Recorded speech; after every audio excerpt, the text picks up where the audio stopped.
America Iran Israel संघर्ष के बीच Texas की ऑयल रिफाइनरी में बड़ा धमाका सुनाई दिया गया है। यहां अमेरिका के टेक्सास की रिफाइनरी में विस्फोट के बाद आग की लपटें और धुएं का गुबार भी दिखाई दे रहा है। सोशल मीडिया पर बहुत सारे वीडियोस टेक्सास ऑयल रिफाइनरी के सामने आ रहे हैं जिसमें भीषण आग दिख रही है। हालांकि धमाका कैसे हुआ इस बात की आधिकारिक तौर पर पुष्टि नहीं की गई है, लेकिन पुलिस ने ये जरूर बताया कि अभी शुरुआत में ऐसा लग रहा है कि इसमें बॉयलर में हीटिंग के कारण ये धमाका हुआ हो।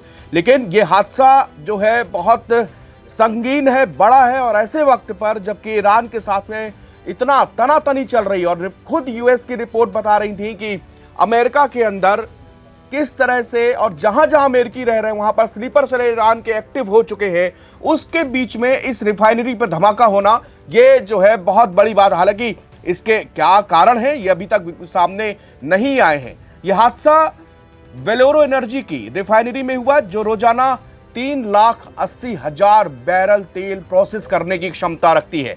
यह रिफाइनरी अमेरिका की सबसे अहम तेल रिफाइनरी केंद्रों में से एक है। अधिकारियों ने बताया कि स्थानीय समय के मुताबिक शाम करीब 6:30 बजे एक तेज ब्लास्ट हुआ। इस विस्फोट का असर इतना शक्तिशाली था कि इसकी गूंज पोर्ट ऑर्थर के साथ साथ पड़ोसी इलाकों जैसे ग्रोव्स और नीदरलैंड में भी महसूस की गई है। तो अब आप इसका अंदाजा लगा सकते हैं कितना बड़ा और ये धमाका ऑयल रिफाइनरी के अंदर हुआ है।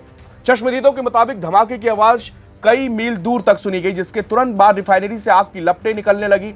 सोशल मीडिया पर वायरल वीडियो में विस्फोट के भयावह मंजर को देखा जा सकता है। घटना की सूचना मिलते ही फायर ब्रिगेड की कई गाड़ियां और हेजमेट जो कि खतरनाक पदार्थ निरोधक टीमें जो हैं वो वहां पर पहुंची हैं। पोर्ट ऑर्थर फायर विभाग के अधिकारियों ने इसकी पुष्टि की कि स्थिति अभी भी वो जो है काबू में नहीं है। हालांकि हम सब लोग यहां पर लगे हुए हैं कि किसी तरह पॉल्यूशन और हवा में जहरीली गैसें ना घुल पाएं।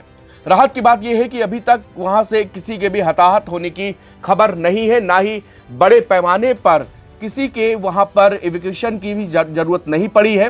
प्रशासन के लिए सबसे बड़ी चिंता है कि किसी भी तरह हवा में फैलने वाले जहरीले तत्वों को रोका जाए।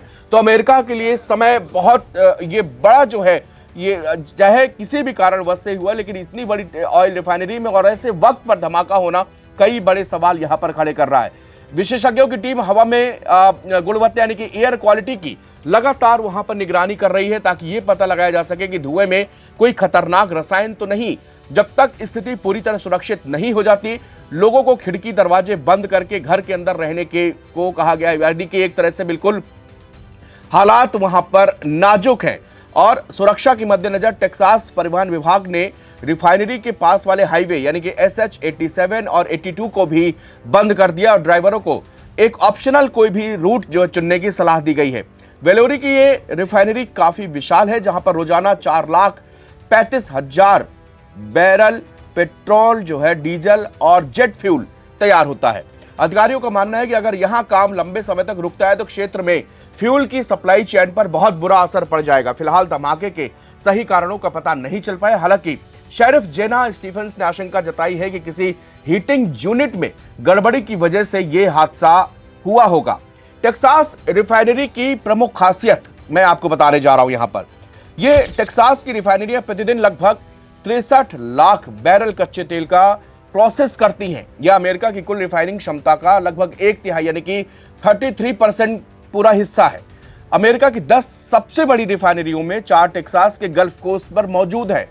गैल्वेस्टन बे वर्तमान में अमेरिका की सबसे बड़ी रिफाइनरी मानी जाती है जिसकी क्षमता लगभग 6,31,000 बैरल प्रतिदिन प्रोसेस करने की क्षमता है।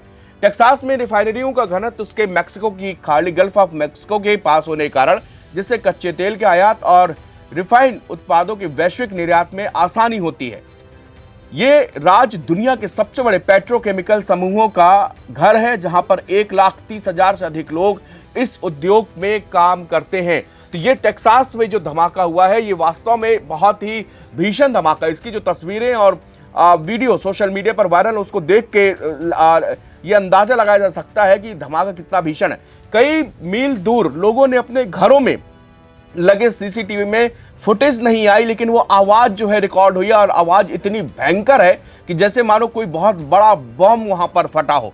इस तरह की आवाज वहां से आ रही। तो चूंकि ये माहौल इस समय इस पूरे मिडिल ईस्ट का, अमेरिका, यूएस, इजराइल का ऐसा चल रहा है कि ऐसी स्थिति में इस रिफाइनरी में जहां पर अटैक होना, ये बहुत बड़े सवाल यहां पर खड़े हो रहे हैं। दूसरी चीज, क्योंकि ईरान लगातार अमेरिका और इजराइल पर हमलावर है। गल्फ के कई रिफाइनरियों पे अब तक अटैक किया है ईरान की मिसाइलों ने, ड्रोन ने वहां पर अटैक किया है।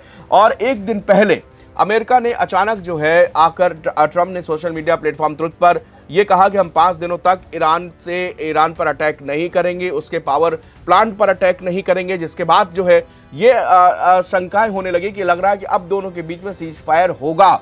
लेकिन इसी बीच में रिपोर्ट्स ये भी आ रही हैं कि ये सीज फायर एक तरफा तरीके से नहीं हो सकता, क्योंकि ईरान जो है वो बातचीत के लिए बिल्कुल तैयार रही और उसने साफ, जब भी ट्रंप ने ये मैसेज दिया उसके बाद उन्होंने तुरंत इस बात को डिनाई किया कि कोई बातचीत हमारे बीच में नहीं चल रही है, हमसे किसी ने संपर्क नहीं किया है और हम इस युद्ध को यही नहीं रोकेंगे। इसके साथ साथ उन्होंने कहा कि एक बार ट्रंप फिर से हार गए, यानी कि दोनों के बीच में जंग जो है ये एक बहुत भीषण मोड़ लेती जा रही है। और दुनिया भर में जो कल कुछ देर के लिए मार्केट में कुछ अच्छे संकेत दिखे थे, क्रूड ऑयल की कीमतें भी कम आई थी, लेकिन वो जस की तस हो गई। $100 के पार क्रूड ऑयल की कीमत चली गई।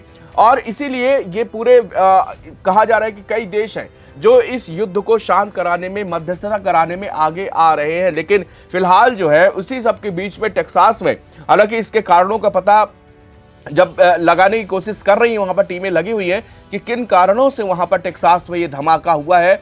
जिस तरह से पुलिस के वहां पर जो सूत्र हैं वो इसको एक एक्सीडेंट बता रहे हैं और टेक्निकल जो चीजें होती हैं उसका संज्ञान दे रहे हैं, लेकिन अभी तक किसी के हताहत होने की फिलहाल वहां पर जानकारी नहीं आ रही है। ऐसी भी बात नहीं आई कि किसी को इवैक्यूएट वहां से करना पड़ा हो। लेकिन ऐसे माहौल, युद्ध के माहौल पर ईरान के साथ भीषण तनातनी के बीच में टेक्सास की रिफाइनरी में यह धमाका होना कई बड़े सवाल यहां पर खड़े कर रहा है।